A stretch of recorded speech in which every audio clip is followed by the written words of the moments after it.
नमस्कार, बड़ी खबर के साथ मैं हूं दीपक कुमार। मिशन 2019 सिर्फ बीजेपी का ही मिशन नहीं, झारखंड में तमाम विपक्षी दलों ने भी मिशन 2019 को लेकर तैयारियां शुरू कर दी है। बीजेपी को पछाड़ने के लिए सभी विपक्षी दलों ने ये मान लिया है कि महागठबंधन जरूरी है। यही कारण है कि झारखंड में भी महागठबंधन को लेकर कवायद तेज हो गई है। सबसे बड़ी बात है कि मुख्य विरोधी दल झारखंड मुक्ति मोर्चा आने वाले दिनों में राष्ट्रीय स्तर पर बनने वाले विपक्षी महागठबंधन का हिस्सा हो सकता है। इस बाबत दल के भीतर सुगबुगाहट हो रही है।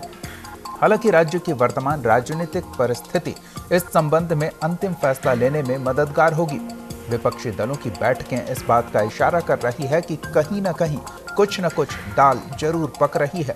वहीं बीजेपी इसलिए निफिक्र होकर बैठी है क्योंकि झारखंड में आज तक विपक्षी एकता टिक नहीं सकी है और ना ही किसी एक नाम पर सहमति बन पाएगी।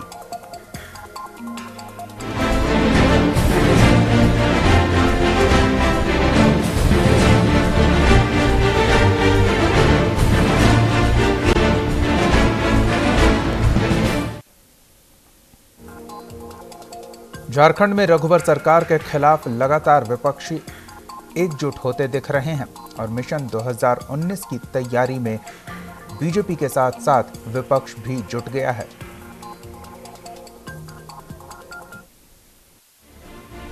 झारखंड की राजनीति में हमेशा से ही उथल पुथल का दौर रहा है। हालांकि इस बार झारखंड की जनता ने बीजेपी को पूर्ण बहुमत दिया, जो विपक्ष को शुरू से ही रास नहीं आ रहा। यही वजह है कि विपक्ष रघुवर सरकार के मुद्दों के खिलाफ एकजुट नजर आता है। विपक्षी एकता लगातार हर आंदोलन में कंधे से कंधा मिलाकर चल रही है। जेवीएम की माने तो 2019 के चुनाव में बीजेपी को सत्ता से बेदखल करने के लिए विपक्ष एक हुआ है। वहीं पूर्व केंद्रीय मंत्री सुबोधकांत सहाय ने सरकार के खिलाफ विपक्ष के एकजुट होकर रणनीति तैयार करने की बात कही। ऐसी निरंकुश और तानाशाही सरकार को सत्ता से बेदखल करने के लिए तमाम अपोजिशन पॉलिटिकल पार्टी को मिल करके काम। और आप निश्चित रहिए कि अभी जो 1-1.5 साल का है, ये आंदोलन जो यहाँ किसानों की जमीन लूट हो रही है, चाहे वो CNT एक्ट के तहत हो, चाहे SPT एक्ट के तहत हो, चाहे गर्मजरुआ जमीन हो, चाहे जो हम लोगों ने दिया था, जो जोतने बोड़ने वाले को अधिकार दिया था जंगल की जमीन का, ये सब लिया जा रहा है। उधर नेता प्रतिपक्ष हेमंत सोरेन ने आरजेडी सुप्रीमो लालू यादव से मुलाकात के दौरान विपक्षी एकता को मजबूत करने की बात कहते हुए 2019 के चुनाव में बिहार की तर्ज पर बीजेपी को करारा जवाब देने की ओर इशारा किया। भारतीय जनता पार्टी को जिस तरीके से बिहार में जवाब मिला है, ये कोई बड़ी बात नहीं है कि अगर जिस तरीके से बिहार में लोगों ने ये एक समान विचारधारा के लोगों ने एकजुटता का परिचय दिखाया है, अगर ये देश के अंदर बनता है तो भारतीय जनता पार्टी को शायद ही कहीं खड़ा होने का मौका मिल पाएगा। और रही बात हमारे झारखंड की, ये तो मैंने कहा है कि हमारे इस राज्य के मुख्यमंत्री तो इस देश के अलबेला मुख्यमंत्रियों में से हैं। वो कब क्या करेंगे नहीं करेंगे कोई कुछ नहीं बता सकता। हालांकि विपक्षी एकजुटता पर बीजेपी ने चुटकी लेते हुए कहा कि पहले विपक्ष तय करे कि प्रतिनिधित्व करने वाला चेहरा कौन होगा। उन्होंने बीजेपी की बढ़ती लोकप्रियता से विपक्षी कुनबे में खलबली मचने की बात कही। विपक्ष को जब भारतीय जनता पार्टी का डर सताता है तो वो इसी तरीके के एकता का शिगुफा छोड़ते हैं। लिट्टीपाड़ा चुनाव में इन्होंने पानी पीकर एक दूसरे को गाली दिया। विकास मोर्चा और झारखंड मुक्ति मोर्चा एक दूसरे के खिलाफ लड़ रहे थे। क्या नहीं कहा उन्होंने एक दूसरे को, लेकिन आज ये एक हो रहे हैं क्योंकि इन्हें भाजपा से डर लगता है। अब ये सिर्फ ये बता दें कि इनका मुख्यमंत्री बाबूलाल मरांडी होगा या हेमंत सोरेन होगा, ये तो पहले क्लियर कर लें। बहरहाल संसदीय चुनाव और विधानसभा चुनाव में जिस तरह से बीजेपी बड़ी पार्टी बनकर उभरी है, उसके बाद झारखंड के अगले चुनाव को लेकर भी बीजेपी आत्मविश्वास से लबरेज है। अब ये देखना दिलचस्प होगा कि विपक्षी एकता बीजेपी के खिलाफ कितना कारगर साबित हो पाती है। रांची से न्यूज इंडिया के लिए कमल कुमार की रिपोर्ट।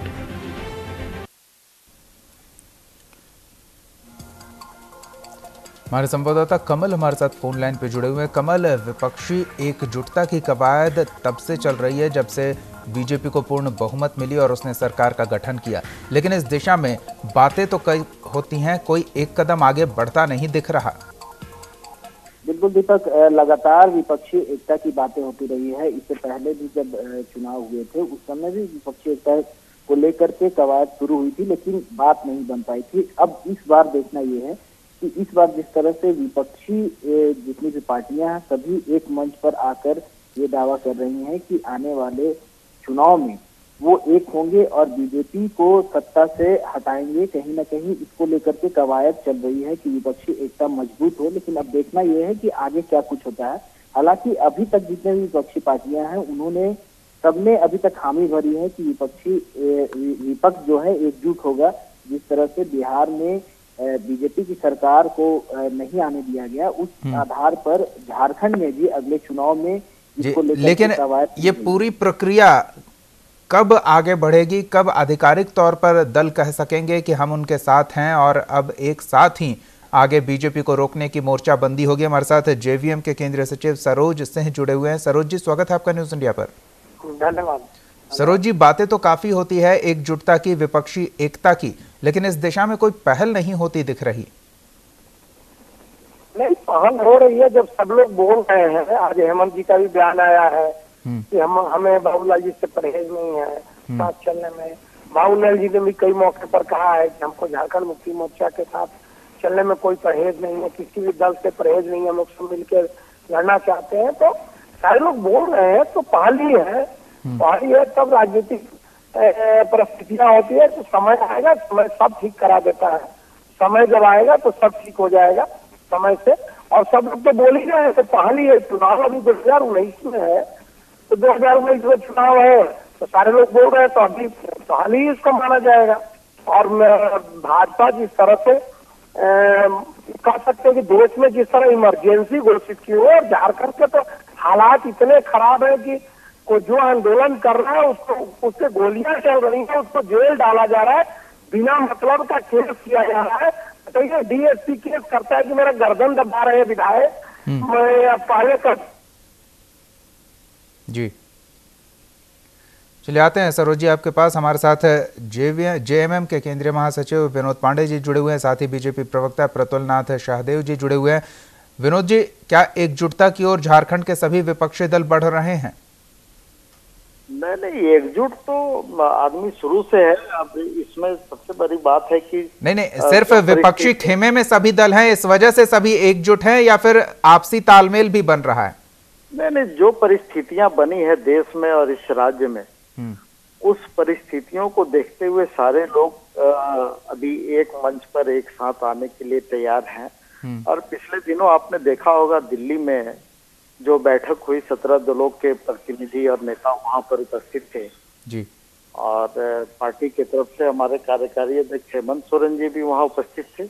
और निश्चित रूप से आगे बढ़ने का काम हम लोग कर रहे हैं और भविष्य में हमको लगता है कि सारे लोग हम लोग एक साथ मिल करके और आगे की रणनीति और आगे की लड़ाई हम लोग करेंगे। जी, प्रतुल जी के पास चलते हैं। प्रतुल जी, जिस तरह से ये बातें अब सामने आ रही है, क्या लगता है कि बीजेपी के सामने बड़ी चुनौती होगी? देखिए, चुनौती हो या ना हो, विपक्षी एकता हो या ना हो, इससे हमें कोई बहुत फर्क नहीं पड़ता। हमने जो अपना विकास का एजेंडा लिया है, जो अंत्योदय का हमारा एजेंडा है अंतिम व्यक्ति के विकास का, उसमें हम कार्य कर रहे हैं और आगे बढ़ेंगे। लेकिन आज एक बड़ी दुर्भाग्यपूर्ण घटना हुई। लालू प्रसाद जी आए हुए थे, जिन्होंने स्पष्ट रूप से घोषणा की थी कि मेरी लाश पे झारखंड बनेगा। आज हमारे प्रदेश के दो बड़े नेता माननीय हेमंत सोरेन जी और बाबूलाल मरांडी जी दोनों उनसे मिलने गए। तो जिस व्यक्ति ने साफ कहा था कि उनकी लाश पे झारखंड बनेगा, आज उसी व्यक्ति की झारखंड में इतनी पूछो तो ये बात गले से नहीं नीचे उतरती है। और मैंने पहले भी कहा कि भारतीय जनता पार्टी अपने एजेंडे पे काम कर रही है और हमें कोई, लेकिन प्रतुल जी, एजेंडा कहें या प्रोपेगेंडा कहें, जिस तरह से विपक्ष कहता है, अब आप प्रोपेगेंडा, विपक्ष की भाषा अगर आप बोले तो अब एजेंडा प्रोपेगेंडा में बहुत अंतर होता है। हमने जो काम कहा है वो हम अपने केंद्र में 5 साल में करके दिखाएंगे, राज्य में भी 5 साल में करके दिखाएंगे। और विपक्ष लिट्टीपाड़ा चुनाव के समय भी कह रहा था कि एक होंगे, दोनों ने एक दूसरे को पानी पी के गालियां दी थी, झारखंड विकास मोर्चा और झारखंड मुक्ति मोर्चा ने। लेकिन आज फिर दोनों एक ही मंच पे आके कह रहे हैं कि हम एक हो सकते हैं तो यहाँ विपक्ष कब एक होगा कब अलग होगा, इससे कोई बहुत फर्क हमें नहीं पड़ता। जी, विनोद पांडे जी क्या कहेंगे? नहीं, देखिए, अब भारतीय जनता पार्टी को फर्क पड़े नहीं पड़े, मामला वो नहीं है। हमने पहले ही कहा कि जो देश में और इस राज्य में जो परिस्थितियां बनी है, भारतीय जनता पार्टी के नेतृत्व में जिस तरह से देश में और राज्य में शासन चल रहा है, लोगों के साथ जो अन्याय हो रहा है, लोग जिस आकांक्षा, जिस उम्मीद से भारतीय जनता पार्टी को सत्ता सौंपने का लोगों ने काम किया, उसके विपरीत भारतीय जनता पार्टी काम कर रही है। और उस जो भारतीय जनता पार्टी का जो एजेंडा है वो लागू करने में कहीं ना कहीं वो अपने आप को पूरी तरह से व्यस्त रखे हुई है। और पूरा देश आज जिस परिस्थिति से गुजर रहा है उससे आप भी वाकिफ हैं, हम भी वाकिफ हैं, और पूरे देश और राज्य के लोग भी वाकिफ हैं। तो आज जो परिस्थितियां बनी है, जब एकजुट होने की बात चल रही है, लोग एकजुट होकर के आगे बढ़ना चाहते हैं, तो हम समझते हैं कि अच्छी बात है और इसका स्वागत होना चाहिए। बिल्कुल, लेकिन विनोद जी, एक चेहरा तो होना चाहिए अगुवाई करने के लिए। बिल्कुल, चेहरा भी होगा, सारी चीजें होंगी। आप थोड़ा समय का इंतजार कीजिए।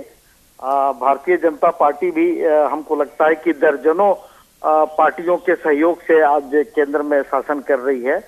यहाँ भी जो दल इनके साथ हैं आप बखूबी जानते हैं। तो जब सारे लोग एकजुट होंगे तो नेतृत्व भी किसका होगा ये भी फैसला हो जाएगा, नेता भी कौन होगा वो भी फैसला हो जाएगा। बहरहाल नेतृत्व और नेता का फैसला तो वक्त आने पर होगा। लेकिन सरोज जी, किन मुद्दों पर एकजुटता होगी? हमेशा कोई कॉमन मिनिमम प्रोग्राम की बात होती है, तो क्या उस दिशा में कोई पहल हो रही है? किन किन मुद्दों पर हम एक साथ होंगे, किन किन मुद्दों पर हमारा अपना मत अलग अलग हो सकता है? बोल रहे हैं सहदेव जी कि हम अपने एजेंडे पर काम कर रहे हैं, ठीक ही बोल रहे हैं। और उसी बात को विनोद भाई भी बता रहे थे, वो ठीक ही बोल रहे हैं कि वो अपने एजेंडे पर काम कर रहे हैं। हजारीबाग में तनाव पैदा हो गया, रांची में अब हिंदू शौर्य दिवस मनाया जा रहा है, क्या क्या हो रहा है, सारे पूरे राज्य में तनाव फैला हुआ है, पूरे देश में तनाव पैदा करने की स्थिति हो रही है। 2019 का चुनाव आ रहा है, ये लोग तो कुछ किए नहीं। सरोज जी, आपको हिंदू शौर्य दिवस से समस्या है? के आग में झोंकने की तैयारी है। अब उसके लिए तो सबको एक होना पड़ेगा, नहीं तो सरोज जी देश को ही बर्बाद कर देंगे। जो सरोज जी, क्या रामनवमी के जुलूस और हिंदू शौर्य दिवस से आपको समस्या है?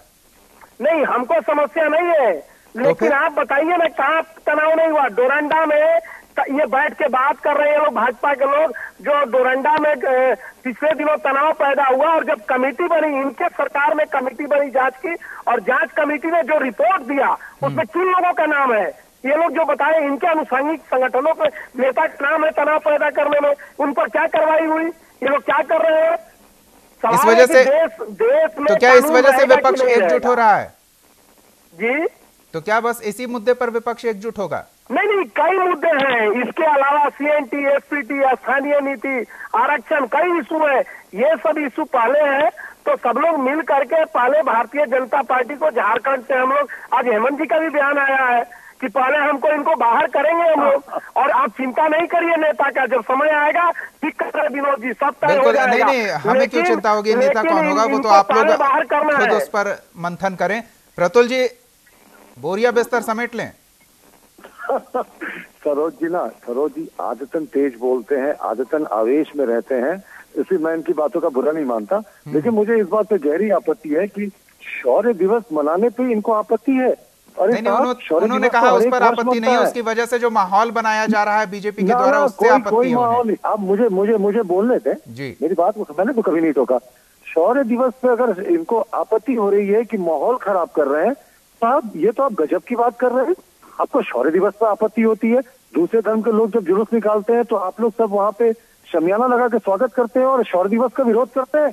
ये दो तरह की राजनीति बिल्कुल नहीं चलेगी। और जहां तक विपक्षी एकता का प्रश्न है, तो इनसे पूछ लीजिए ना, मुख्यमंत्री इनका कौन होगा? गठबंधन का बाबूलाल जी होंगे, हेमंत जी होंगे, या सुखदेव भगत होंगे? पहले आपस में तय तो कर लें। वो उनकी समस्या है, उनके ऊपर छोड़ दीजिए। आप तो ये बताइए कि किस वजह से, क्या बीजेपी से खौफ खा रही है विपक्षी पार्टियां, इस वजह से एकजुट हो रही है? सभी डंठल एक साथ आकर एकजुट होकर एकता दर्शा रहे हैं मजबूती के लिए, या फिर वाकई कोई बड़ी समस्या है जिसे विपक्षी दल देख पा रहे हैं और आम आवाम को उन मुद्दे से गुमराह किया जा रहा है? प्रतुल जी, देखिए, भारतीय जनता पार्टी का जैसे ही विकास का एजेंडा आगे बढ़ता है और जब ये लोग देख लेते हैं कि चुनाव दर चुनाव ये लोग हार रहे हैं, सब जगह सब राज्यों में पिछड़ रहे हैं, तो इनके पास कोई ऑप्शन नहीं बचता बजाय कि सभी लोग एक ही नाव में सवार हो जाए। और उस नाव में विचारधारा कहाँ है, वो तो शायद उसी नदी में डूब जाती है। विचारधारा की लड़ाई ही नहीं रहती। प्रतुल जी, नाव के साथ अच्छी बात यह है कि जितने पतवार उतनी गति। नहीं, वो ठीक है, लेकिन पतवारों की मानसिक स्थिति भी तो एक होनी चाहिए। आप सिर्फ एक नाव में सवार हो गए, जैसे आपकी मानसिक स्थिति एक है टीडीपी के साथ टीडीपी में, आपकी और इनकी दोनों की एक है, उसी तरह हम उसी तरह खोज रहे हैं कि एक हो जाए, सब लोग हो जाएंगे, चिंता मत करिए। सरोज भाई, लिट्टीपाड़ा चुनाव में तो पानी पी पी कर आपने गाली दिया था झारखंड मुक्ति मोर्चा को। आज तो बड़ी प्यारी प्यारी बातें कह रहे हैं। आप करें गठबंधन तो देश हित में, और हम लोग करें तो आवेश में आ जाते हैं सरोज भाई, ये स्वास्थ्य के लिए अच्छा नहीं है। दिक्कत है भैया आप लोग के साथ कि जो काम आप लोग करिए वो देश हित में होगा, और जो काम विपक्ष करे वो देश के राष्ट्र में। विनोद जी को देखें, विनोद जी कभी आपा नहीं खोते। नहीं, थोड़ा वीर रस से प्रभावित है सरोज जी, शायद इस वजह से अंदाज इनका वही है। नहीं, वीर रस की बात नहीं है, मैं इनकी बातों को ही कह रहा हूँ। ये दूसरे पर आरोप लगा रहे कि आप कैसे कोईगा, वैसे ही होंगे जैसे आप और पीडीपी हो गए। अरे अब फिर प्रतुल जी आते हैं आपके पास। मैंने आपसे एक सवाल पूछा, उसे आपने बहुत अच्छे तरीके से घुमा दिया। विनोद जी से वही सवाल पूछते हैं। विनोद जी, क्या विपक्ष को कुछ ऐसा नजर आ रहा है मौजूदा सरकार में जो आम आवाम को नहीं दिख रहा है, क्योंकि उसे केवल विकास ही विकास दिख रहा है? विपक्ष को ऐसा क्या दिख रहा है जिसकी वजह से वो सजग होकर एकजुट हो रही है? दीपक जी, अगर आम आवाम को विकास दिखता तो आज भारतीय जनता पार्टी को शहर शहर गली गली घूम करके और मोदी फेस्ट करने की आवश्यकता नहीं पड़ती। हजारों करोड़ रुपए का विज्ञापन सरकारी स्तर से नहीं देना पड़ता। विनोद पांडे जी, इसी को थोड़े दूसरे अंदाज में कहें तो अगर सरकार कोई काम नहीं कर रही होती तो विपक्ष के पार्टी को अलग अलग कार्यक्रमों का आयोजन कर सरकार की खामियां नहीं गिनाने की आवश्यकता नहीं होती। लोग खुद समझ जाते कि सरकार निकम्मी है, कोई काम नहीं कर रही है। आप ऐसे समझ लीजिए ना कि जब 3 साल में सरकार ने जो काम किया वो लोगों को पता नहीं चला। अब जब काम धरातल पे नहीं उतरेगा तो लोगों को कैसे मालूम चलेगा कि आपने काम किया। अब आप विज्ञापन के माध्यम से, मोदी फेस्ट के माध्यम से जगह जगह गली गली शहर शहर आप जो कार्यक्रम कर रहे हैं उसमें आप बताने का काम कर रहे हैं कि आपने क्या किया, लेकिन लोगों को पता नहीं है कि आपने क्या किया।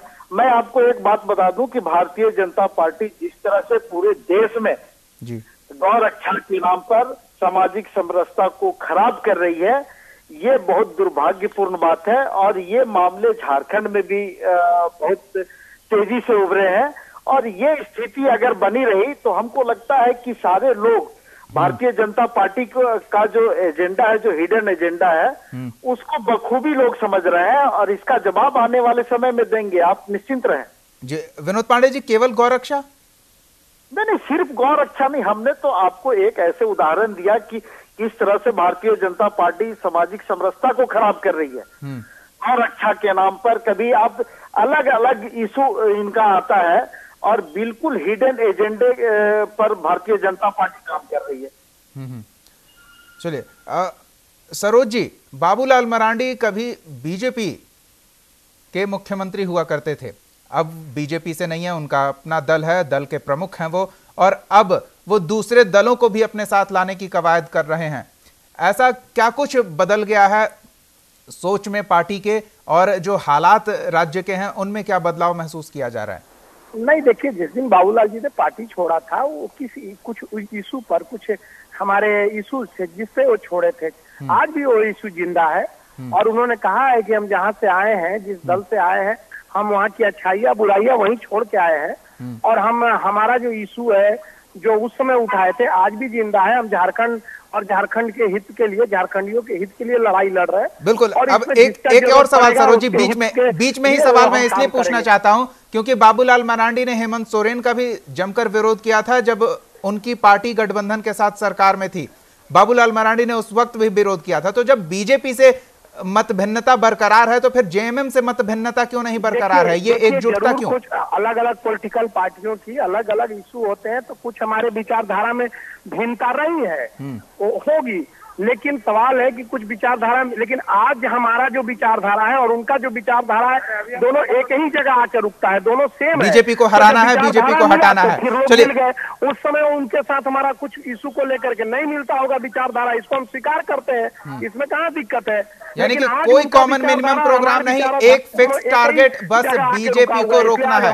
प्रतुल जी, वो हमारे साथ है, हमारे बातों को यही है और जो बात है उसको स्वीकार करना चाहिए। कॉमन मिनिमम प्रोग्राम नहीं, कुछ नहीं, नहीं, वो मैंने अपनी तरफ से बोल दिया जो अभी बातचीत के दौरान निकलकर सामने आ रही है कि वो बाकी एजेंडे बाद में डिस्कस करेंगे, फिलहाल एक बीजेपी को रोकना है, रोकना है, रोकना है।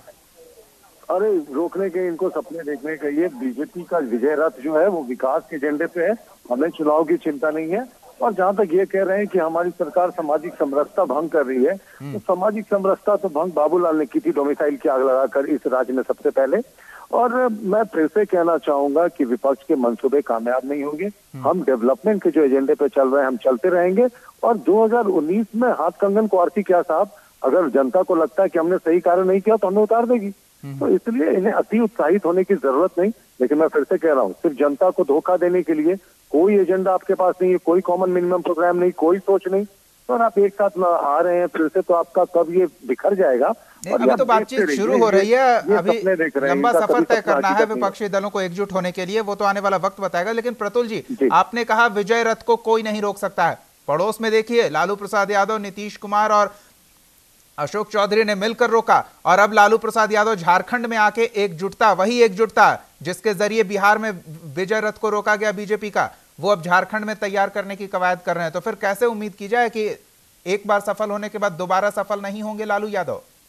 इससे दुर्भाग्यपूर्ण क्या हो सकता है दीपक जी, कि जिस व्यक्ति ने घोषित किया था कि झारखंड उनकी लाश पे बनेगा, आज वो झारखंड में विपक्ष की एकजुटता कर रहा है, वो भी झारखंड नामधारी दलों में। ये अति शर्मनाक बात है साहब। इस व्यक्ति का तो बहिष्कार होना चाहिए था, ये तो झारखंड नहीं बनने दे रहे थे। इनके विधायकों ने विधेयक के खिलाफ वोटिंग की थी। तो मुझे नहीं लगता कि लालू प्रसाद का कोई प्रभाव झारखंड में है। वो एक सजायाफ्ता मुजरिम है, और उनके इर्द गिर्द झारखंड की राजनीति नहीं घूमती है। जिस समय शिबू सोरेन जी थे 2000 के पक्ष 1999-2000 के फेज में, उन्होंने भी कड़ा विरोध किया था लालू यादव के इस बयान का। तो आज हेमंत सोरेन जी को उनसे जाकर मिलना और गठबंधन करना, ये शोभा नहीं देता जी। विनोद पांडे जी, जिस तरह की अब बातें सामने आ रही है, क्या किसी बाहरी शक्ति का इंतजार कर रहे थे आप कि तमाम विपक्षी दलों को एकजुट करने के लिए कोई बाहर से व्यक्ति आएगा? आप लोगों ने खुद से अपने स्तर से प्रयास क्यों नहीं किया? क्यों केवल धरना प्रदर्शन, बंद का नैतिक समर्थन, इस तरह की बातें आ रही थी? अब तक कोई ऐसी कोशिश नहीं हुई जिसके इशारे लालू यादव ने किए? विनोद जी, कि लालू प्रसाद जी ने क्या कहा, क्या बोला, ये सारे लोगों को मालूम है। लेकिन शायद प्रतुल जी को ये मालूम नहीं है कि भारतीय जनता पार्टी में झारखंड अलग राज्य का आवाज बुलंद करने के नाम पे भारतीय जनता पार्टी ने 3 विधायकों की बलि चढ़ाई थी, उनको पार्टी से निलंबित किया था। मैं आपको नाम बता दूं, करिया मुंडा, समरेश सिंह और इंदर सिंह नामधारी को झारखंड अलग राज्य की सिर्फ बात करने के लिए, प्रस्ताव लाने के लिए पार्टी के अंदर में उनको पार्टी से निलंबित किया गया था। ये भारतीय जनता पार्टी क्या बोलेगी? प्रतुल जी को ये सब चीजें मालूम नहीं है अभी। प्रतुल जी, क्या पता है आपको? तो ज्यादा बेहतर है। झारखंड क्रांति दल का निर्माण किया था और उस समय सरकार का समर्थन किया था, इसलिए उन पर कार्रवाई हुई थी। वनांचल तो भारतीय जनता पार्टी ने पहली बार अपने। चलिए, बहरहाल विनोद जी, झारखंड गठन का श्रेय लेने का वक्त तो बीत गया। आप झारखंड बचाने, जिस तरह से आप कह रहे हैं, आपके शब्दों को कहें कि झारखंड को बचाने की अब कवायद हो रही है, तो ये कवायद कैसे? की बात नहीं है दीपक जी। देखिए, ये है झारखंड भारतीय जनता पार्टी की सरकार ने बिल्कुल का काम हम लोग कैसे नहीं लेंगे हम? ये तो खाली लालू की गोद में खेलते मोर्चा वाले। झारखंड बिल को तो भारतीय जनता पार्टी की सरकार लाई थी, और इसे भी झुठला देंगे क्या? अरे प्रतुल जी, आपने कोई एहसान नहीं किया, आपने मजबूरी में, आपने आंदोलन के दबाव में ये काम किया। बार बार क्यों आप इज्जत सुनना चाहते हैं? उस समय तो आंदोलन ही खत्म हो गया था। चलिए, हम कोशिश कर रहे हैं आगे बढ़ने की, लेकिन मैनिफेस्टो के अनुरूप पीछे के मुद्दे पीछा नहीं छोड़ रहे हैं, और बात वापस घूम फिर कर झारखंड गठन पे आ गई है। श्रेय लेने की होड़ लग गई है, लेकिन श्रेय अब जनता देगी, उससे जो काम करेगा उसके हित की बात करेगा। भले ही एक अलग गठबंधन बनाने की कवायद हो रही है। बीजेपी पर आरोप है कि वो विकास कार्यों में नहीं लगी हुई है और केवल अपने प्रोपेगेंडा के जरिए जनता को बेवकूफ बना रही है, और इसका खुलासा विपक्ष एकजुट होकर करेगा। लेकिन देखने वाली बात होगी कि क्या एकजुटता होती है, और अगर एकजुटता होती है तो ये बीजेपी को रोकने में कितनी कामयाब होती है, नजरें बनी रहेगी। फिलहाल बहुत बहुत धन्यवाद प्रतुलनाथ शाहदेव जी, विनोद पांडे जी, सरोज सिंह जी, और हमारे संवाददाता कमल भी हमारे साथ जुड़े हुए थे। कमल, आपका भी बहुत बहुत धन्यवाद। बड़ी खबर में फिलहाल इतना ही। आप देखते रहिए न्यूज इंडिया। आप हमारे चैनल को YouTube पर सब्सक्राइब कर सकते हैं न्यूज इंडिया निम्स पर। इसके अलावा आप ट्विटर पर भी हमें न्यूज इंडिया 17 पर फॉलो कर सकते हैं। फेसबुक पर आप newsindia.nimsUnai पर हमें लाइक कर सकते हैं।